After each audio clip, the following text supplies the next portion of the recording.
they are always going to find fault with anything. So he's basically saying that if and when the US wants, they will always find any reason they want to put economic pressure on a nation. So this is Russia's way of clawing back its access to money. Okay, how? So when a company in one country sells something to a company in another country, the money moves through a sequence, like your bank, to a bank that has a relationship with your bank, to a bank that has a relationship with that bank, and eventually to the seller. And in most of those chains, no matter where in the world you are, they'll end up passing through a US institution somewhere along the way. That connection point is what's called a correspondent account. It's the most important thing in international finance because whoever controls that account controls whether your trade happens or not. And Russia lost access to a lot of those chains in 2022. Now, Russia still has oil, it still has gas, precious metals, and food, and all the other things that other countries want to buy. The problem for Russia is getting paid. That's what this law is actually about. Russia wants back into the world market. And that's where crypto comes in. It's what's called a bearer asset that settles between two parties without a correspondent bank sitting in the middle deciding whether to allow it or not. The crypto law says if you're a Russian company importing or exporting and you want to settle a contract in crypto with a foreign country, this law says that you can do it. There's no limit on the transaction. You can even do it wallet to wallet if you want. You just have to report it and pay taxes on it.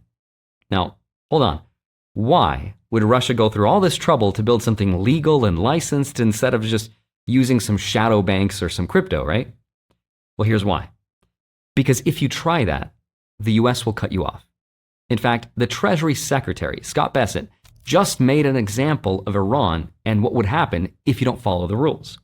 He said, quote, Iran's shadow banking system is buckling under economic fury, and the regime is running out of ways to move money. Every facilitator that keeps the regime afloat is putting a target on its own back. Treasury will continue to expose these networks and cut them off from the US financial system. End quote. Okay, very interesting. What does that mean?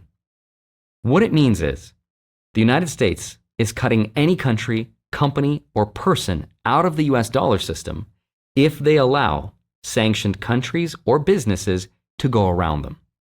That is why, a couple days ago, the US Treasury put out a list of a few names. There were a couple people, there were a handful of companies, and what all of them had in common was they moved money to help Iran. Hundreds of millions of dollars on the behalf of an Iranian bank in multiple currencies across at least 4 countries. And they did this using a series of shell companies. So the US found out, and now it's cutting them off. So the US is basically saying, either comply with the system and play by the rules, or you don't get to play with others. Now, if you're a sanctioned country, like Russia, you want to make sure that you still have the technology to allow your country to trade with others, regardless of whether the US allows it or not. That's why Russia's passing their own version of the Clarity Act. That is the official understanding of it. The unofficial theory, though, I think is a lot more interesting. So in today's video, I want to share with you a very plausible theory about why Russia is really doing this and what effect this might have on Bitcoin. This is going to be super interesting. So with that said, let's get into it. Hi, my name is Andrei Jikh. Hope you're doing well. Come for the finance and stay for Russia's Bitcoin. Now, the low-level understanding of what I've seen is that Russia is now all of a sudden pro-crypto, and they're so forward-thinking. This is really bullish for Bitcoin, and it's why it's going to go to $150,000 a coin. Okay, fine. Here's what I think the high-level theory is, and by the end of this video, you can decide whether you buy it or not. The unofficial theory says Russia is not legalizing crypto because it likes Bitcoin. What it's doing with crypto and stablecoins is it's building a wall for the tsunami of what's coming to the world. And the tsunami is when the US finally approves the Clarity Act. Why? Well, it's because of what a stablecoin actually is. Because a stablecoin is a dollar that lives on your phone. It does not need a bank or a branch in some country, right? It doesn't need permission from anyone's central bank. If you have an internet connection, you effectively have a dollar account. And that has never been true before in human history. See, for the last 80 years or so, if you were a country and you wanted to keep your citizens within the confines of your own currency, it was actually pretty easy to do because you control the banks. You control who gets a dollar account. You put in what are called capital controls, and the dollar could only get in through the doors that you control. Stablecoins, though, they sort of give the master key to anyone with access to them. So imagine you're Russia, right? You're sanctioned. Another country says you can't trade with others, and if you try, you can't get paid. So all your businesses get cut off, your currency gets put under pressure, your interest rates skyrocket because now you're forced to print money. Your citizens have watched the ruble lose value their entire lives, and now at some point in the next year or two, the United States is going to pass a law that lets US banks and US corporations issue US dollars onto the internet with the backing of the most stable assets in the world, US treasuries, which are fully regulated, they're completely legitimate. Anyone in the world with a smartphone can hold those, including every single person in Russia. That is the tsunami.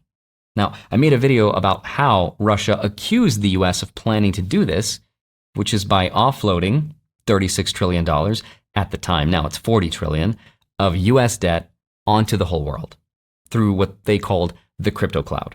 So what Russia's really worried about is basically 140 million of their own people deciding that they'd rather save in dollars on an app they have on their phone. So this is not a guess at what Russia is worried about. They have said this themselves. Again, that was Anton Kobiakov, who's the presidential advisor to Putin, and he's also one of the people who organizes their big annual economic forum. That is something that no border could ever stop, no army that could ever defend against it. So what do? Right? You can maybe try to shut off the internet. That's really hard to do. Maybe you can turn off the app store, but you can't really stop this technology. This is coming. But there is one thing you can do. And what you can do is you can get there first. You build your own digital money, you make it mandatory, you route all the people's salaries and all the businesses through it, and you make sure that by the time the dollar version comes out, right, you already have your own version. And then separately, you can use your technology to go around the sanctions, because that's how you get paid. That is the unofficial theory. Russia is just building a digital wall for what's coming. Let's go through the evidence for this theory and how all of this might work. Now, before I explain that, I think the most important asset that we have that money can't buy more of is time. And that's where CookUnity comes in.